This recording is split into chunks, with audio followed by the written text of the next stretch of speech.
Hello everyone, my name is Minko Gechev. I lead developer relations for the Angular team at Google. Today in this presentation I'm going to share with you how you can make a difference with open source software. To make a difference, we need to have some kind of impact.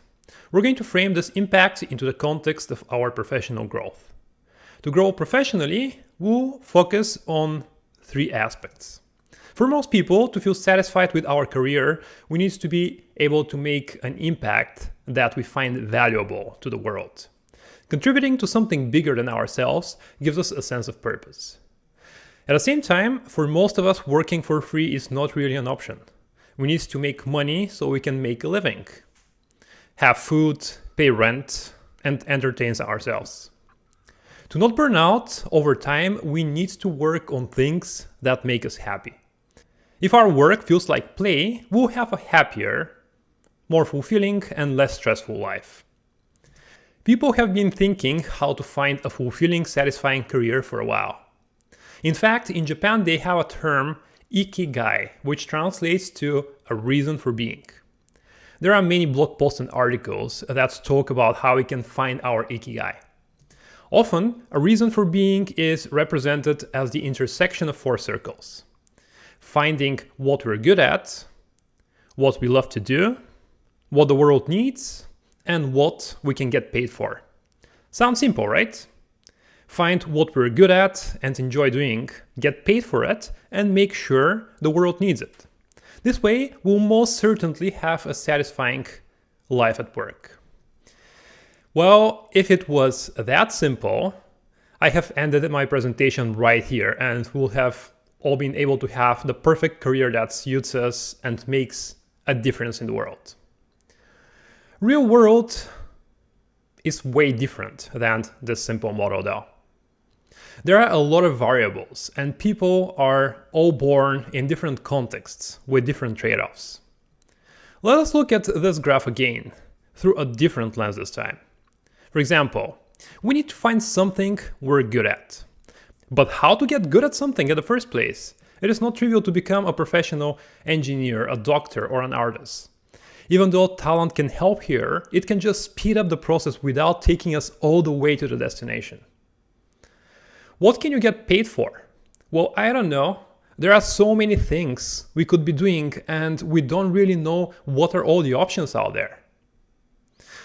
We all grow in a particular context and it is not easy to know what's outside of our immediate circle. What do you love? What are even the options? I know I love doing karate, but I wouldn't have known that if there was no karate dojo where I grew up. Very similar to software engineering. If I was not lucky enough to have a passionate high school teacher in software engineering, today I'll have been a police officer. It's another great professional opportunity, but the point is that if it wasn't my high school teacher, I'll have not even known that software engineering and being a software engineer is even possible. What does the world need? Who knows what? If you all knew, we would all have been startup billionaires like Mark Zuckerberg and Jeff Bezos. Let's ignore all of this for a second. Just forget about all the ambiguities and look at an ideal scenario. Just for a second, we can assume that we're very lucky and thrive in the best environment possible. For example, we're born in Palo Alto, California, in the heart of Silicon Valley, in a family of professional software engineers. We go to school at Stanford University. That's one of the best places to study computer science in the world. They teach us all the essentials we'll need in our professional career and also give us a great, constructive and competitive environment. After Stanford, it will not be too hard to pass the Google interview process because we'll have been perfectly prepared in our algorithms and data structure classes.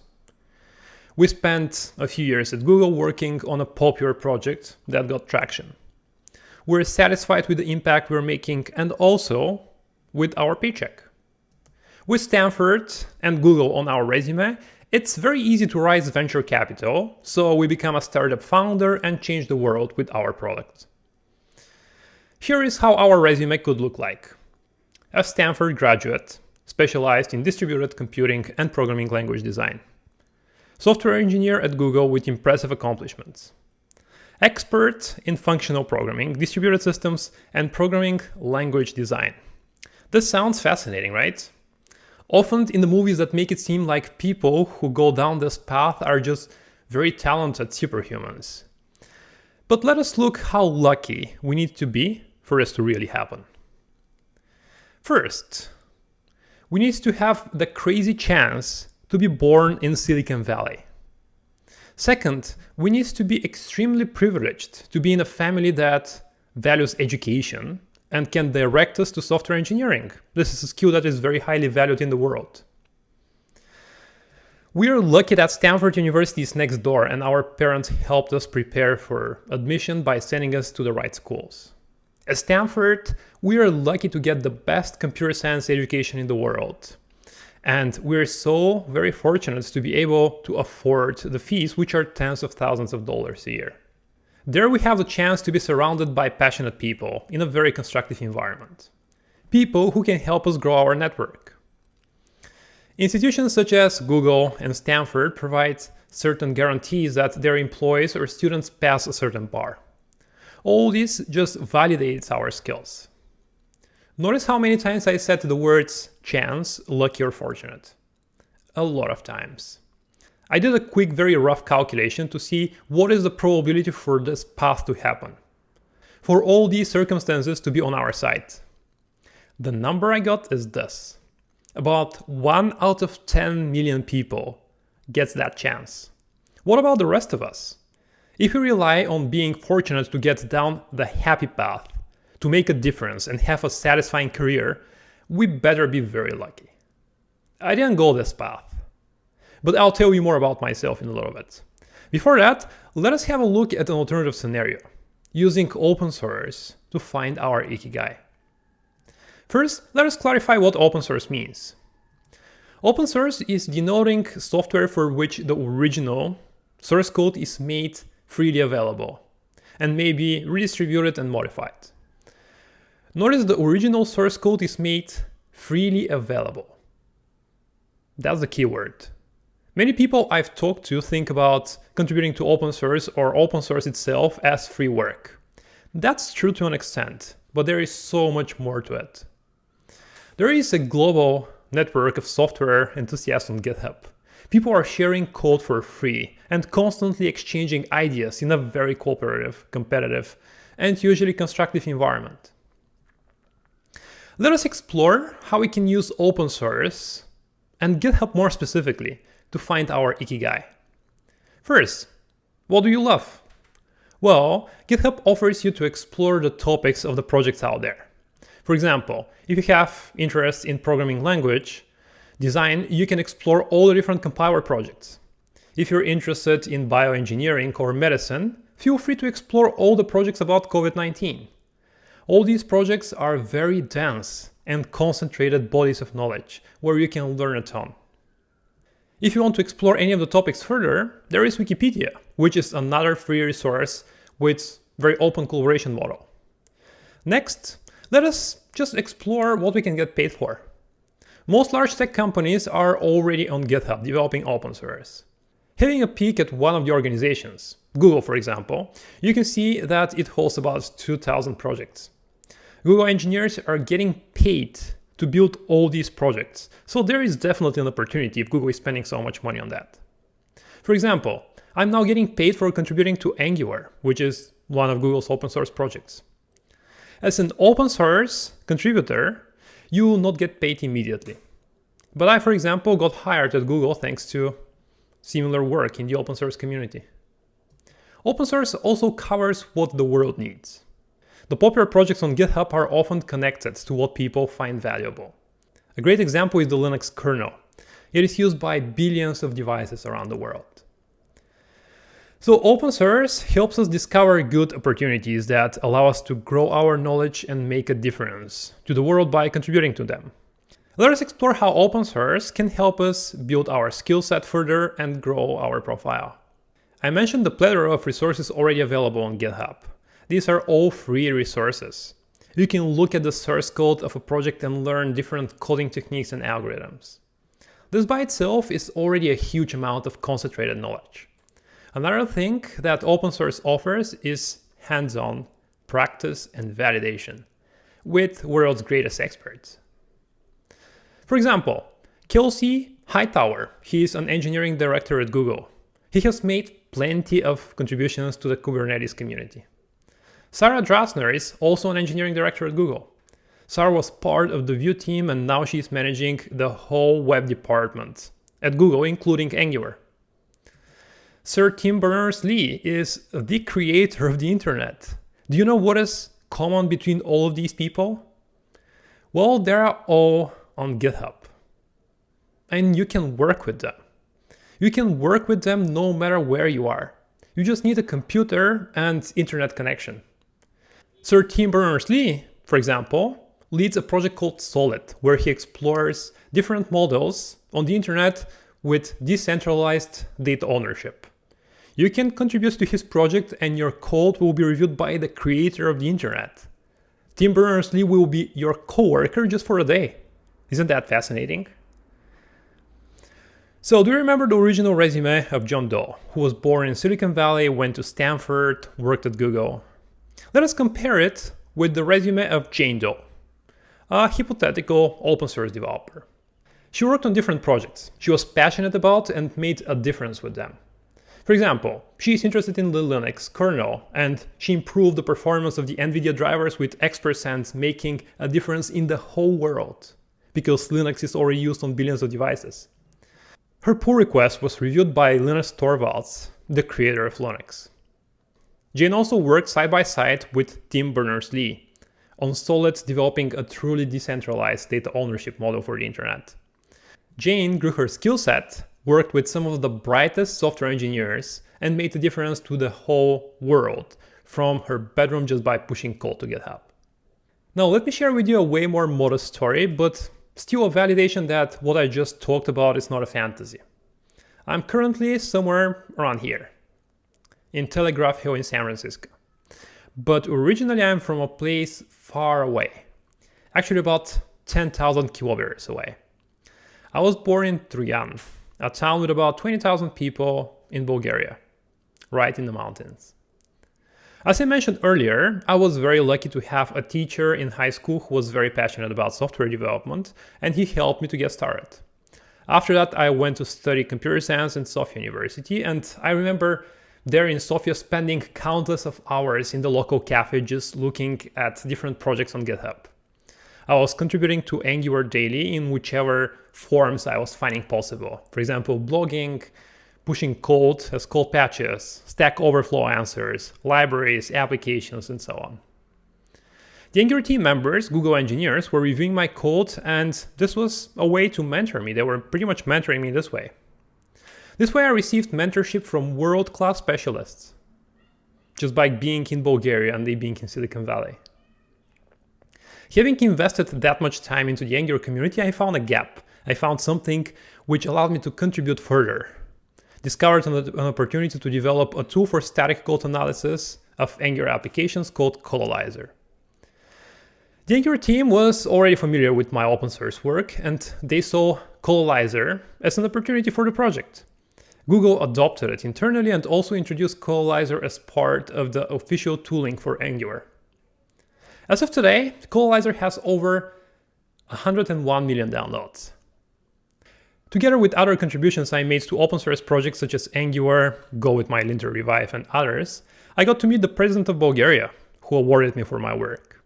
So this is an example how doing work for free with open source could actually impact your personal life and also allow you to have an impact in the world. You know, when talking to people about open source, I often hear the following myths. The first one is that it's too hard to contribute to open source projects. The second one is that nobody really cares about my personal contributions. The third one is that I'm not good enough and people will laugh at my code. And the last one is, why would I do work for free? Well, let us look at the first one. It's too hard. Well, yeah, it's pretty hard if you want to fix a memory leak in the Linux kernel and you don't have any C experience. The good news is that you don't have to do that. You can just start small. Start with small contributions by fixing a typo, for example. The Angular documentation has a contribution guide to lead you step by step into areas where we would like to get people's support. Looking more carefully, you can find that we'll appreciate folks adding keywords to improve our search results. That's a pretty simple and straightforward contribution, just adding a word to a topic. If you're facing difficulties using Git or GitHub, there are plenty of getting started tutorials that will help you and guide you through the process. As an example, let us look at my very first contribution to the Angular project. I spent 2-3 hours making sure that my commit message is right and the change I did actually makes sense. I was so anxious and nervous there, I remember. I closed my pull request and reopened it a couple of times. But after a while, I finally submitted it. And look at it, I just added a single brace to the documentation. I didn't even change the source code itself. That's a single line of code that made me super excited to be on the contributors list of one of the major web frameworks. Later on, this contribution opened the door for Coalizer, different tools for source code visualization, Angular dev tools, and so much more. All right, let us look at the next myth. Nobody cares about my contributions. Well, people do care. If you look at the issue tracker of TensorFlow, for example, they have a special label for community contributions. They realize that they can get some support from the community while providing folks mentorship and guidelines. If your favorite project doesn't merge your contribution immediately, try again. If it doesn't work again, well, find a new project and continue contributing until it eventually works. Angular, for example, has over 2,400 contributors, and we appreciate all the time that they have invested into helping us make the project better. Maintainers care about the time you have donated to improving their projects. The next myth is that I'm not good enough, and people will laugh at my code. Well, let me tell you something. If someone laughs at your code, they don't deserve your attention. Everyone starts somewhere, and if a project maintainer does not act respectfully for any reason, I just can't contribute to a different project. There is an excellent talk from Google I/O 2009 called Myth of the Genius Programmer. It's just a wonderful presentation where two Googlers talk about the imposter syndrome and how it holds off creating a collaborative environment. I watched that talk when I was at university and it completely changed my perspective. I would very strongly recommend you to have a look at it. And finally, I'll be doing work for free. That's the last myth that we're going to look at. Well, yeah, there is a risk that you'll be doing work for free, especially if you're doing mundane tasks where you're not learning anything new. You're probably wasting your time this way. So don't work, just play. Find problems that excite you. Get mentorship from project maintainers by helping them build better software and grow as an engineer and have impact to the world. Open source provides this very collaborative environment across the world. Different people are motivated by different aspects of open source. Some folks are more competitive and want their work to be very visible. Others are motivated by their work being used. Well, it doesn't matter what moves you forward as soon as you're enjoying it, improving your skills and making a difference for others. On Twitter, I asked my followers, how did open source impact your lives? I got plenty of great responses. Matt from Canada said that contributing to open source software let him become self-employed. By contributing to Angular, Trunk from Singapore realized how solid understanding of TypeScript he actually has. He met a lot of incredible people and received a ton of validation and opportunities.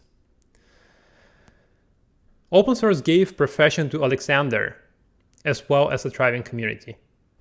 Debbie says that open source helped her stand out of the crowd. It also helped her get accepted as a speaker at different conferences. Santosh from India says that contributing to open source changed his life by letting him find better job opportunities and overall made his life better. Xavi benefited from open source by learning and becoming a better programmer. I hope I was able to show you what impact open source can have on your personal life and on the life of others. It can provide you with an equal opportunity wherever you are, as soon as you have access to internet and a computer. It enables you to make an impact while collaborating with some of the best software engineers in the industry. Thank you very much for listening today. Now go and make a difference with your first pull request. I'll see you online.